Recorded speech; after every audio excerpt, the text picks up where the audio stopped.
டக்குன்னு ஏதாவது ஸ்வீட் சாப்பிட்ணுன்னு கிரேவிங்ஸாக இருந்துச்சுன்னா இந்த ஸ்வீட்டை ட்ரை பண்ணி பாருங்கள். டேஸ்ட்டு சூப்பராக இருக்கும். வாயில் வச்சோன்னே கரைஞ்சு போயிடும். அந்தளவுக்கு ரொம்ப சிம்பிள். டேஸ்ட்டும் வேறு லெவலாக இருக்கும். வாங்க இப்போ எப்படி செய்யுதுன்னு பார்க்கலாம். நம்ம வீட்டில் ஆல்ரெடி இருக்கிற ப்ரெட்டை வச்சு தான் இந்த ஸ்வீட் செய்ய போகிறோம். ஃபஸ்ட்டு நம்ம முந்திரி பாதாமை சின்ன சின்ன பீசஸாக கட் பண்ணி எடுத்துக்கலாம். பொடிசாக வேணுமா இல்லை கொஞ்சம் பெருசாக வேணுமோ, உங்களுக்கு எந்த சைஸ் வேணுமோ அந்த மாதிரி கட் பண்ணி எடுத்துக்கோங்க. நான் வந்து இந்த அளவுக்கு எடுத்து வச்சுருக்கேன். நெக்ஸ்ட்டு வந்து ப்ரெட்டை வந்து ஸ்லைஸ் போடுறதுனா போட்டுக்கலாம், இல்லை முழுசானாலும் நம்மளோட விருப்பம் தான். நான் வந்து இன்றைக்கி இதை 4 பீஸ் போட்டு எடுத்துக்கிறேன். இதில் நம்ம உடனே செய்கிறதுனால பால் கோவா எதுவுமே சேர்க்க போகிறதில்ல. நீங்கள் சேர்த்திங்கன்னா டேஸ்ட் வந்து இன்னும் கொஞ்சம் கூடுதலாக இருக்கும். பட் ஆனால் இதுவே சாப்பிட்றதுக்கு அவ்வளோ டேஸ்ட்டாக இருக்கும். கண்டிப்பாக ட்ரை பண்ணி பாருங்கள். எப்படி வந்துச்சுன்னு கமெண்ட்ஸ்லேயும் சொல்லுங்கள். நம்ம சேனலில் நிறைய யூஸ்ஃபுல்லான வீடியோஸ் இருக்குது. கோலங்கள், cooking tips, tailoring tips, puja டிப்ஸ்னு எல்லா டிப்ஸுமே சேனலில் இருக்குது. மறக்காமல் எல்லா வீடியோவுமே செக் பண்ணி பாருங்கள். இப்போ பேனில் கொஞ்சமாக நெய் சேர்த்துக்கோங்க.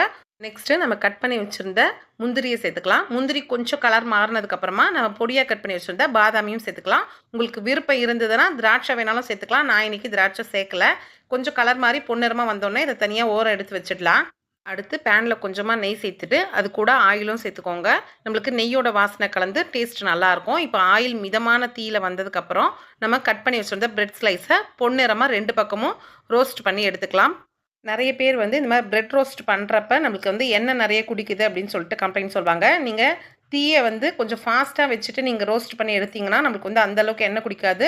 அதிகமாக இருக்கிறதுனால நம்மளுக்கு டக்கு டக்குன்னு எடுத்துடலாம். ரொம்ப ஆயிலும் குடிக்காது. நீங்கள் ட்ரை பண்ணி பாருங்கள். இப்போ நம்மளுக்கு 2 பக்கமும் நல்லா பொன்னிறமாக கோல்டன் கலர் வந்துடுச்சு.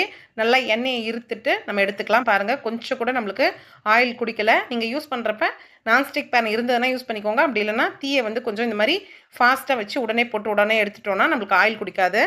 இதே மாதிரி நம்ம கட் பண்ணி வச்சுருந்த பிரெட் ஸ்லைஸ் எல்லாமே பொன்னிறமாக வறுத்து நம்ம ஓரம் எடுத்து வச்சுக்கலாம். பேனில் ஆயில் பாருங்கள் அப்படியே இருக்குது. நம்ம நெக்ஸ்ட்டு 2வது இடம் போட்டு எடுத்துக்கலாம். இந்த மாதிரி செய்கிறப்ப நம்மளுக்கு ஆயிலும் நிறைய இருக்காது, திகட்டாது, டேஸ்ட் ரொம்ப நல்லாயிருக்கும். ட்ரை பண்ணி பாருங்கள். இப்போ எல்லாமே நம்ம பொரிச்சு எடுத்துட்டோம். இது ஓரம் இருக்கட்டும். இப்போ ஒரு பேன் எடுத்துட்டு அதில் வந்து 1 கப் சுகருக்கு 1 கப் தண்ணி சேர்த்து நல்லா கலந்து விட்டுக்கோங்க. டேஸ்ட் உரைக்கிறதுக்காக கொஞ்சமாக சால்ட்டு, கொஞ்சமாக ஏலக்காய் தூள் சேர்த்து நல்லா நம்மளுக்கு கொதிச்சு வந்ததுக்கப்புறம் நான் பொரிச்சு வச்ச பிரெட் ஸ்லைஸ் எல்லாமே இதில் சேர்த்துக்கோங்க. நல்லா ஜீராவோட நம்மளுக்கு அந்த கிறிஸ்பினஸ் எல்லாமே உள்ளே இறங்கி நம்மளுக்கு நல்லா சாஃப்டாக வெந்து வரணும். கொஞ்சம் நல்லா கலரி விட்டு நல்லா சாஃப்டாக ஆகிற அளவுக்கு நம்மளுக்கு வெந்து வரட்டும். தீ வந்து ஃபாஸ்ட்டாக வைக்கக்கூடாது. மீடியம் தீயில் வச்சு நல்லா நம்மளுக்கு உறிஞ்சி ஜீராவோட நல்லா இந்த மாதிரி சாஃப்டாக ஆகிற அளவுக்கு நல்லா வெந்து வர அளவுக்கு தீயை வச்சுக்கோங்க. இப்போ நல்லா கலந்து விட்டுட்டே இருக்கோம் பாருங்கள். இந்த நேரத்தில் உங்களுக்கு மில்க் மேட் சேர்க்கணுமோ, இல்லை பால் பவுடர் சேர்க்கணும், இல்லை பால் சேர்க்கணும்னா ஏதாவது இருந்ததுன்னா நீங்கள் சேர்த்துக்கலாம். நான் வந்து இப்போ எமர்ஜென்சிக்கு செய்யறதுனால நான் எதுவுமே சேர்க்கலை. பட் எல்லாம் நம்மளுக்கு ஒன்று சேர்ந்து இந்த டேஸ்ட் வந்து ரொம்ப நல்லாயிருக்கும். நம்ம பொரிச்சு வச்சுருந்த முந்திரி பாதாமியும் இதில் சேர்த்துக்கலாம். சிம்பிள் அண்ட் டேஸ்டான பிரெட் அல்வா அருமையாக ரெடி. வாயில் வச்சோன்னே கரையும். பால் சேர்க்காதனால நம்மளுக்கு 1 நாள் இல்லை 2 நாள் கூட இது நல்லாவே இருக்கும். வெளியே வச்சாலும் பசங்க ஏதாவது ஸ்வீட் சாப்பிட்ணுன்னா இந்த மாதிரி ஹெல்த்தியாக டேஸ்ட்டாக செஞ்சுட்டாங்க. பாருங்கள், கரண்டியில் வச்சோன்னே நம்மளுக்கு பாதாம் அந்த முந்திரி டேஸ்ட்டோட சூப்பராக இருக்கும். பசங்களும் ரொம்ப விரும்பி சாப்பிடுவாங்க. வெளியே வாங்காமல் இந்த மாதிரி வீட்டிலே செஞ்சுட்டாங்க. இதை ட்ரை பண்ணி பார்த்துட்டு எப்படி வந்துச்சுன்னு கமெண்ட்ஸ் பண்ணுங்கள்.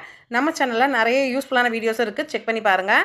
இந்த வீடியோ பிடிச்சிருந்தா லைக் பண்ணிக்கோங்க. நம்ம சேனலுக்கு சப்ஸ்கிரைபும் பண்ணி வச்சுக்கோங்க. நம்ம சேனலில் தினைக்கும் வீடியோ வரும். நான் நாளைக்கு ஒரு யூஸ்ஃபுல்லான வீடியோவோட உங்களை மீட் பண்ணுறேன்.